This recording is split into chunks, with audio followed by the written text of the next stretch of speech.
Hello, how are you today? ¿Cómo te sientes el día de hoy?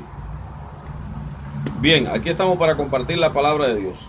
Estoy mirando así para los lados porque están pasando los autos y un poquito como que llama la atención, ¿no? Porque pasan autos de diferentes marcas, diferentes colores. Tengo esa bendición. Del patio de mi casa es abierto. Tengo un árbol grande aquí detrás, allá a la sombra. Y tiene una vista bastante agradable. Bien, el motivo de este video, de este corto video, es para enfatizar un poquito sobre un aspecto de la palabra de Dios. Nosotros ayer compartimos el cómo vivificar la palabra de Dios en nuestro espíritu a través de la fe. Y definimos que la fe tiene que tener paciencia, porque es como una semilla. La palabra de Dios es viva. Es una palabra que provoca milagros, que provoca transformaciones y cambios. Pero tiene un requisito: tiene que ser creída. Y creída no es aceptada como que es verídica, sino que tiene que ser creída y vivida y experimentada en paciencia. Si tú crees la palabra de Dios, que es viva y eficaz, esa palabra de Dios realmente va a suplir a tu necesidad, pero tú tienes que tener fe y paciencia. El milagro, ¿por qué muchas veces no se produce rápidamente? Porque tu fe tiene que ser perfeccionada. Así. Entonces, el aspecto que le vamos a analizar a la palabra de Dios hoy es el aspecto eficaz. Además de ser una palabra viva, escucha bien, es una palabra eficaz. ¿Qué quiere decir que es eficaz?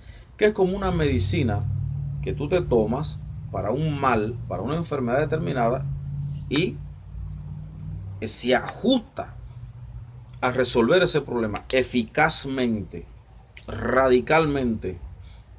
Estás enfermo, te tomas el medicamento te sanó, ese medicamento fue eficaz, fue el adecuado, fue el más correcto para esa dolencia, para esa enfermedad. Ahora bien, dice de la palabra de Dios que además de ser una palabra viva, o sea, una palabra que tiene actualización en cualquier época de la existencia. O sea, la misma palabra de Dios que dijo: en el principio creó Dios los cielos y la tierra, la misma palabra que Dios usó para decir hágase la luz, creen que se hagan los océanos, las estrellas, el sol, la luna. Esa misma palabra hoy, quizás 7000 años después, es la misma palabra, con la misma vida y el mismo poder, para responder a la necesidad nuestra.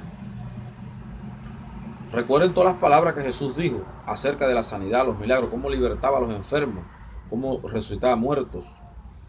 Y Jesús dijo que su palabra estaba puesta en nosotros para que nosotros le diéramos continuidad a la obra de él.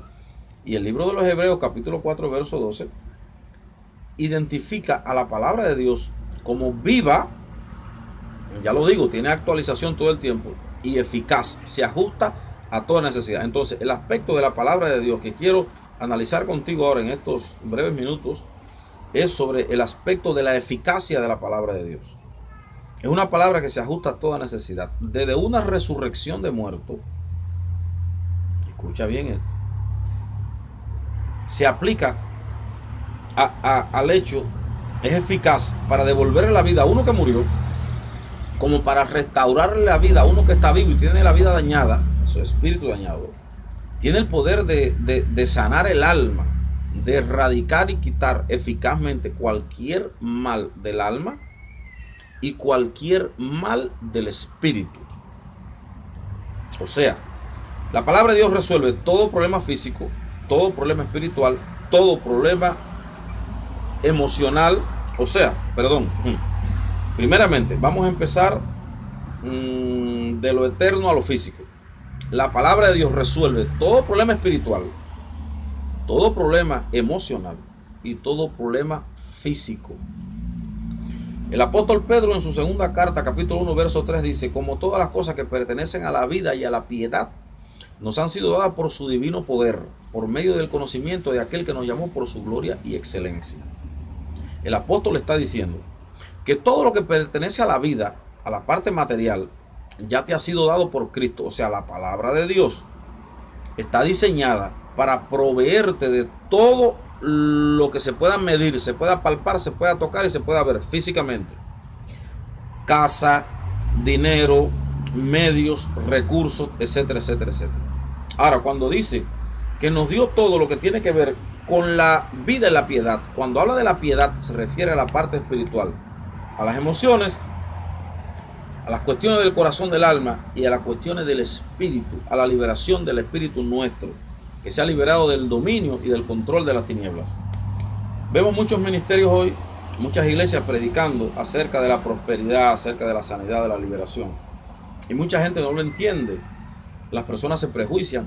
Claro, muchas veces se prejuician con razón, porque hay algunos de estos predicadores de la prosperidad que usan mal el dinero, lo usan para tonterías, ¿no?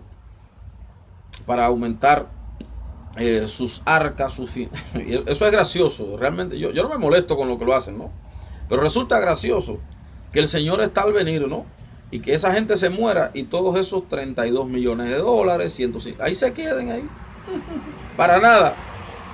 Pudiendo convertir cada dólar de eso en la salvación de un alma. Pero bueno, yo no me meto en esos asuntos, eso es cosa de Dios. Para ir al hecho, la prosperidad, la salud y la riqueza no tienen límites para Dios ni para tu vida. Por supuesto que si Dios ve que la riqueza te va a hacer daño y que te vas a perder, tal vez Él diga, bueno, mi palabra que es eficaz, porque veo el corazón de este hijo mío que lo que quiere es dinero para perderse, le voy a limitar la eficacia hasta mantenerlo con lo que necesita para vivir, como dijo el rey David. Claro, cuando estamos convencidos de que es Dios el que es el autor de la prosperidad, de la riqueza, de todo lo bueno, nuestro corazón no se envanece, sencillamente usamos los millones que tengamos para la obra de Dios.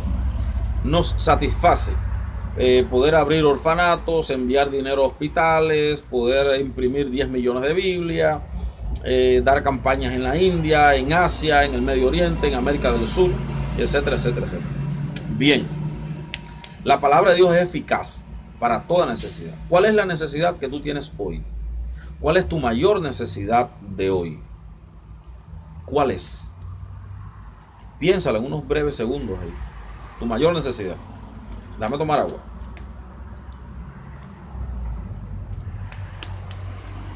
Es que se me secan los labios porque acá afuera está un poco frío. ¿Cuál es tu mayor necesidad? ¿Cuál es? Ya la identificaste. Escucha lo que te voy a decir este hombre que cree en Dios. Esa necesidad tuya está resuelta.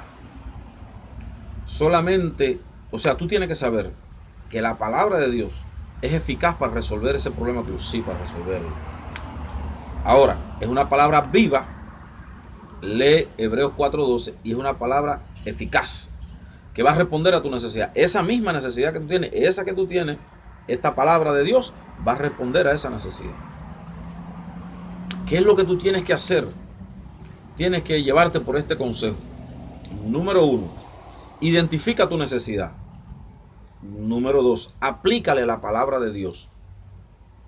Número 3, desarrolla paciencia hasta que veas germinada esa palabra que es viva y se manifieste la eficacia. ¿Entendiste lo que te quise decir? Te voy a poner un ejemplo. No tengo trabajo, no tengo empleo y necesito el empleo. Entonces, yo identifico que necesito el empleo. Yo aplico la palabra de Dios que dice, no he visto a justo desamparado y su descendencia que mendigue pan. Voy a ponerte un ejemplo. Y yo digo, Padre, tu palabra dice que tú no has visto a justo desamparado ni su descendencia que mendigue pan. Entonces ahora yo creo que mi situación cambia. Yo creo que esta palabra que es viva y que es eficaz, yo la aplico a esta necesidad. Ahora, ¿cuál es el periodo este que viene hasta que se manifieste el milagro de la palabra? ¿Qué debo hacer en ese periodo? Diariamente dar gracias a Dios por el milagro concebido, aunque no esté. Acuérdate que es una semilla que va a llevar fruto. Doy gracias constantemente, dejo de quejarme, dejo de lamentarme y manifiesto el milagro como si estuviera hecho. ¿Sabes algo? 2 más 2 son 4. Como que 2 y 2 son 4, tu milagro se manifiesta. Porque la palabra de Dios es viva y eficaz. A esa necesidad, tu familia no es convertida, ¿tú quieres que se convierta? Mira, el problema que tú tienes es que tu familia no es cristiana, no, tus hijos están en rebeldía. Cree en el Señor Jesucristo y serás salvo tú y tu casa. Hechos 16:31. ¿Qué yo agarro? Yo identifico esta necesidad, mi familia no está convertida. Yo confieso esa promesa. Señor, yo creo que mi familia es salva porque tu palabra lo dice. Ya aplicaste a la necesidad la medicina, que fue la palabra de Dios viva, ¿no? Entonces, a partir de ese momento en adelante, comienza a dar gracias. Pero si te sigues quejando, la palabra no puede ser ni eficaz ni viva para ti. Se queda en un concepto a nivel de la mente. ¿Tienes cáncer? ¿Tienes enfermedad? ¿Cuál enfermedad tienes? ¿Tienes problema en la garganta, en los oídos? Isaías 53:4. Ciertamente llevó él nuestras enfermedades. Identifica el mal. Tengo esta enfermedad. La palabra dice esto. Yo la confieso. Señor, tú llevaste mis enfermedades y por tu llaga soy sanado. Ahora, ¿qué es lo que viene? Todos los días confesar la eficacia de la palabra. Por su llaga he sido sanado. Por su llaga he sido sanado. Lo he experimentado en lo económico, en lo material, en lo emocional, en todos los sentidos. Que hay problemas que están en tu alma. Hay problemas que están en tu alma. Sufrimiento que tú tienes. Dolores de cosas malas que te han hecho. Y no haya cómo quitarte eso. Ya identificaste el problema. Isaías 61. El Espíritu de Dios está sobre mí porque me ha enviado Dios a qué. Ay, santo, a sanar a los quebrantados de corazón. Confiesa esa palabra. Señor, tú viniste a sanar mi corazón. Tú viniste a liberarme del quebrantamiento de mi corazón. En tu nombre me declaro libre. ¿Y qué vas a hacer cada mañana cuando te levantes? Dar gracias por la liberación efectuada. Y eso va a hacer que la palabra de Dios en tu vida sea viva y sea eficaz. Tu amigo y pastor Wilber Anachi González. Espero que este corto video te sea de bendición. Amén.